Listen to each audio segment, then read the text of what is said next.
जय सिया राम सत्संगी भाइयों और बहनों, नित्य ज्योतिष और वास्तुशास्त्र की नई जानकारी देने के प्रयास में आज हम जानते हैं सफल प्रेम विवाह या लव मैरिज जन्म पत्रिका अनुसार किस प्रकार के ग्रह रहने से कोई भी युवक और युवती सुखी लव मैरिज का आनंद उठा पाते हैं। सामान्यतः देखा गया है लव मैरिज होना या प्रेम विवाह होना इस समय में एक बहुत बेहद ही सामान्य सी घटना होती है और साथ ही साथ हमने समाज में देखा भी है। कई बार आवेग में आकर दो युवक और युवती प्रेम विवाह में बंध तो जाते हैं, अमुक समय के उपरांत वही दो युवक और युवती के लग्न जीवन में कई सारी समस्याओं का सामना करना पड़ता है और कई बार वही दो युवक युवती जिन्होंने कुछ समय पूर्व प्रेम विवाह किया होता है वह एक दूसरे से अलग भी हो जाते हैं। यहाँ आज बात करते हैं सफल प्रेम विवाह की और सफल लव मैरिज के विषय में। ज्योतिष में रुचि रखने वाले सभी मित्रों को पता ही है, शादी ब्याह के लिए जन्म पत्रिका में सप्तम स्थान देखा जाता है।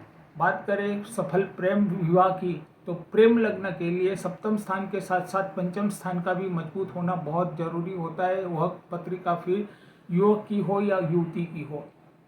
तो यह जो मैं योग बताने का प्रयास कर रहा हूँ, यह योग युवक और युवती दोनों की पत्रिका के लिए है।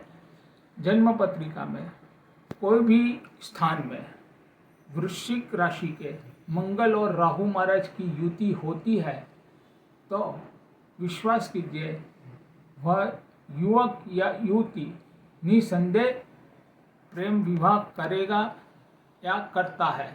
और ज़्यादातर देखा गया है वृश्चिक राशि में मंगल और राहु महाराज की युति पंचम या सप्तम स्थान में रहने से व्यक्ति प्रेम विवाह अवश्य करता है। ठीक उसी प्रकार पंचम और सप्तम स्थान के स्वामी 6, 8 और 12 अर्थात दो स्थानों को छोड़कर अन्य कोई भी स्थानों पर पंचम और सप्तम स्थान के स्वामी की युति है, उस पर शुक्र महाराज की दृष्टि पड़ने से वह युवक या युवती वह भी प्रेम विवाह करते हैं और उनका प्रेम विवाह सफल भी रहता है। ठीक उसी प्रकार शुक्र और राहु महाराज की जन्म पत्रिका में कोई भी स्थान में युति रहे, उस पर सप्तम स्थान के स्वामी और साथ ही साथ शुक्र महाराज की दृष्टि रहने से या कोई अन्य प्रकार से संबंध बना लेने से वह युवक और युवती भी सफल प्रेम विवाह कर पाते हैं। वही बात कर ले सप्तम स्थान के साथ अगर सप्तम स्थान के साथ शनि महाराज किसी भी प्रकार से संबंध बना ले तो वह युवक या युवती का विवाह अपने बहुत ही नज़दीकी और करीबी रिश्तेदार के यहाँ होता है और दोनों परिवार की मर्जी से होता है और यह भी एक सफल प्रेम विवाह का एक योग है।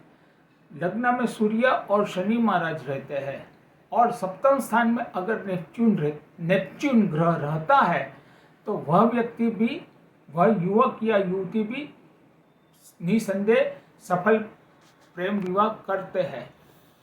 कन्या का मंगल और युवक का शुक्र अगर दोनों एक ही राशि में रहते हैं, अर्थात कोई भी लड़की का मेष राशि में मंगल है और युवक का वही राशि में शुक्र है, तो वह दोनों के बीच जबरदस्त आकर्षण होकर के उनका भी प्रेम विवाह होना बेहद सरल और संभव होता है। ठीक उसी प्रकार अगर युवक को 12वें स्थान में शुक्र है और उसी तरह कोई कन्या को 12वें स्थान में मंगल है तो वह दोनों युवक और युवती एक दूसरे के प्रति आकर्षित होते हैं और उनका प्रेम विवाह होने के चांस बढ़ जाते हैं।